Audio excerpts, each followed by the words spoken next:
asked to talk a little bit about the returning dimension, which is what we're here for tonight.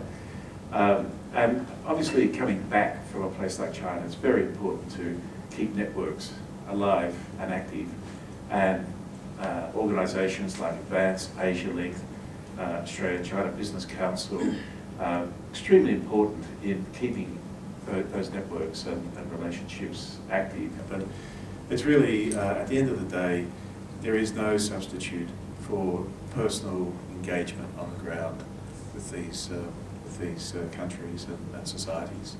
And that has to be encouraged. People have to go and build their own relationships once they're there. China, probably more so than many other places in Asia, but not exclusively, business is done through networks, through relationships, and guanxi. And that disappears very quickly when you're not on the ground. So it's a real challenge if you want to keep engaged with China to keep the guanxi network active and still valuable. In my experience, by its very nature, working in Asia is volatile, complex, uncertain and ambiguous. The competencies that are required to succeed in this environment include things like personal resilience, building partnerships and networks, developing a global mindset, leading and working virtually, accepting the challenge of change, and a strong learning agility. What you might notice from that list is this reflects the competencies that we expect in any leader today. So are you seizing the opportunity to build such bench strength in your organisations? I actually think there's a lot of Asian capability in our market. I think some of it probably just doesn't get talked about.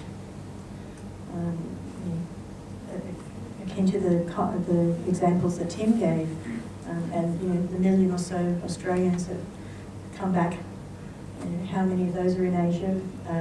You look at walk down the street. How much of our own population of our own major cities now is Asian? So I think there's a lot of Asian capability. I think it's maybe just, for whatever reason, we don't talk about it in a constructive way. I think for professional services, the challenge is always understanding your client and understanding the Australian practice and your Chinese client, what they really want, how to deal with them. Sometimes they could be very demanding, and I wouldn't say that's sometimes got an integrity issue, but it's very challenging. They always want to cut down the price, they want the same services.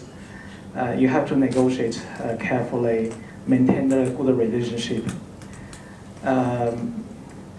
I think the understanding and the real insight of your client are really important.